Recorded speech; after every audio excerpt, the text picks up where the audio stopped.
Alright guys, the 4 winners from yesterday's video. If you guys wanted the Merry Murderer skin, I'm actually picking 4 winners. All you had to do was subscribe to Casual Pro. Guys, go ahead and show some love over on Casual Pro's channel. We couldn't have done this without him. So if you guys do want more giveaways, again, subscribe to Casual Pro. Give this video a thumbs up. But announcing the 4 winners, we have Hunter Pavey, we have, I hope I'm saying your, if I butcher your guys' names, please forgive me. We have Hector Griffin, we have Cosmic Pixel, and then we have Samuel Marzano. Guys, please contact me via Twitter, Instagram, it doesn't matter. Contact me. All the links of my social media is in the description below, and I will be giving you guys the V-Bucks so you can get any skin that you basically want.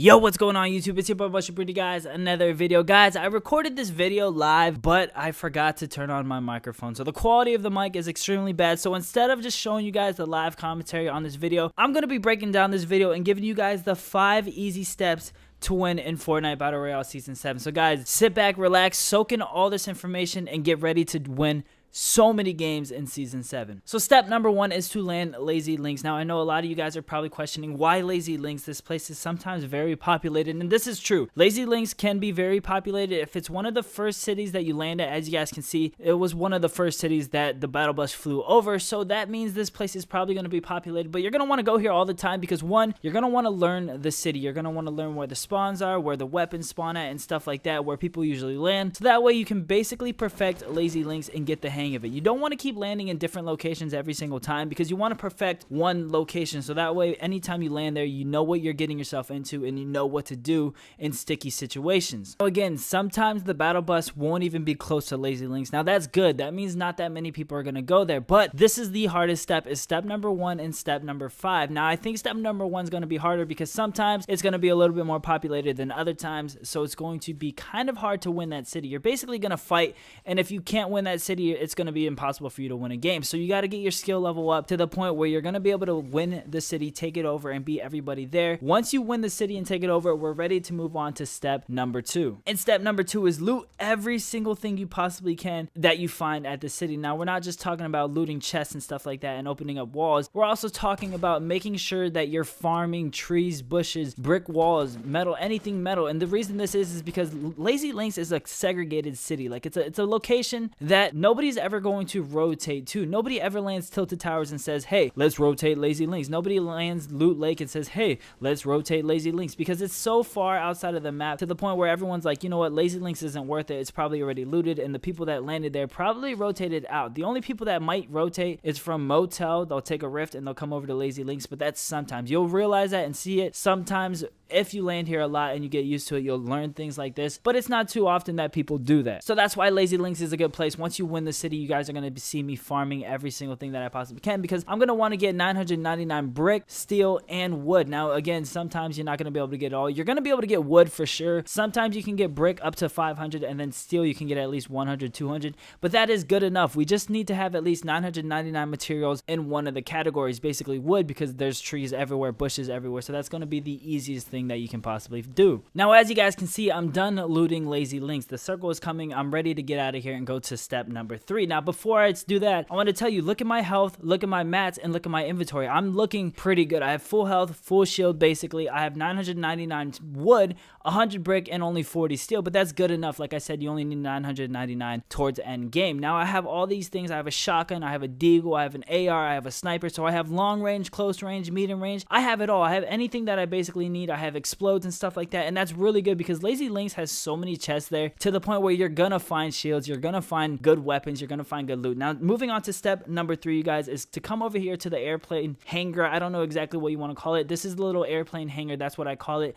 You're gonna want to come in here, close the door, loot the chest, and basically you're gonna want to hide in here until the circle closes. So if you keep getting in the circle, hiding in here, that's good. That means you're not gonna have to move. You're gonna want to farm everything in here. Again, the reason is because we're getting a lot of steel, we're getting a lot of brick, and we're getting a lot of anything else that we can farm off of these things. Not only are we getting mats, we're clearing it up so that way if somebody does come in here, we have a lot of different places that we can actually see him and third person peek him from. Now, all these things being in the way, he can hide behind it and we can actually end up dying like that. So we're just making things safer. You're also going to want to break this wall a little bit, just to the point where it's at 50 HP, so that way if somebody does come in here and things get crazy, you have a backup plan. You have a way to get out of there. All you have to do is run up to that wall, hit it once, and try to dip out of there. So this is all we're going to do, is sit here until the circle basically moves away from us and we can't do anything about it. A little tip for step number 3 is to come next to this little wall, and you can actually third person peek the door. So if you hear somebody coming, you can actually watch them walk in and then get ready to shoot them with your shotgun. So it makes things a little bit easier. So now, as you guys can see, we're moving on to step number 4. Now the circle, we're not in the circle no more, so we need to rotate over to the new one. So you want to get out and get in one of these airplanes and just rotate to the new circle. This is step number 4. You're going to be rotating a few times depending on how many times the circle moves away from you. Sometimes you might get lucky and you'll end up staying in the circle and you don't have to move. Now that's good. If that happens, that's good. That means it's a less percentage that you're going to end up dying. Now again, we're playing a numbers game. This has nothing to do with skill, but this is increasing the percentage that you are going to win a Fortnite game, because the less engagements you have, the higher percentage of you winning the game actually is. Now a little tip to step number 4 when it comes to rotating to the new circle, you don't want to land in the center of the circle. I know it sounds reasonable to land in the center so that way you can actually just chill there, because maybe the next circle will land on you, but you're going to want to go to the edge of the circle, the very side of the circle. That's because nobody's going to be over here. As you guys can see, you're seeing me rotate over to a building where nobody probably ever goes. Like, nobody's going to want to rotate over here, waste mats to climb up here just to see what kind of loot is up here. This place is kind of out of the way. Nobody really cares for it. Now again, the circle varies, so this might not be your scenario every single time, but that's why you got to learn the map, and the more that you play, the more that you'll learn it. Now again, this is step number 4, so you're just going to keep doing this constantly. Step number 4 you're constantly doing until it's probably the last 3 people, including you and 2 other people. Now the reason this is because step number 5 includes how to win when it comes to the last few people. Now we're trying to avoid gunfights as much as possible, so anytime that people are fighting, we're not going to peek up and shoot. We're not going to crawl around bushes. We're not going to move from tree to tree on the floor. We're going to fly to the next location, pick a spot in that location, and hide in that location with a 1x1 circle, or you can be inside of the building. Anything that keeps you covered but you're not in the open. A lot of people like to move slowly from bush to bush or tree to tree. That's not how you do it, because you can be seen from any different angle. Now from a spot like this, I have high ground and I'm in the circle and I can see everything around me. I don't have to worry about people seeing me because I'm protected by my walls surrounding me. Then I put this roof up and I'm able to third person peek it and wait to see if I can see anyone. Now we're going to skip to the very end of the game when it's me and 2 other people. So before we move on to step number 5, you guys are probably curious what the heck happened, because I'm missing mats. I don't have any more wood. I have no health and I barely have any shields. So if you guys want to see the fight, I'm going to leave that at the end of the video. It was unfortunate that I ended up getting in a fight with somebody in the game. You try to avoid that stuff, but sometimes it does happen. If you do want to see how I got out of that situation and won the fight, it will be at the end of the video. But for now, I just want to give you guys these tips. So as you can see now, it is 3 people left. There's me and 2 other people. Now they're over there fighting. You can literally listen and sound horn and hear them fighting each other. So the only thing that I want to do is focus on the circle and focus on how weak they are, how much, if they stop shooting each other, what they are doing. I want to focus on them, because the second one of them dies, this is step number 5. The second you see one of them die, you need to push up on that, because the other person is probably weak because they just got done with the fight. So that is the best opportunity. Now a lot of people make this mistake and they don't do this. Whenever they hear 2 people fight, they're too scared to push up. They're like, yo, you know what? I'm too scared to do anything. I don't want to move. I just want to kind of wait till the circle comes and hopefully hope that I get an opportunity where this guy maybe falls and dies or something like that. That's not what you want to do. You need to get aggressive at this opportunity right here. As you guys can see, they're both fighting each other. There's no reason that I don't need to push up. They're distracted by each other. I can easily push up. Now one of them killed him. And just like that, this other guy is probably super weak. He's probably trying to heal up and stuff like that. But because I pushed up on him so quick and so aggressively, he's now feeling pressured. He's not going to really get that aggressive with me because he's trying to heal. I just shotgunned him for white health, so I know he's weak. I know he's super weak.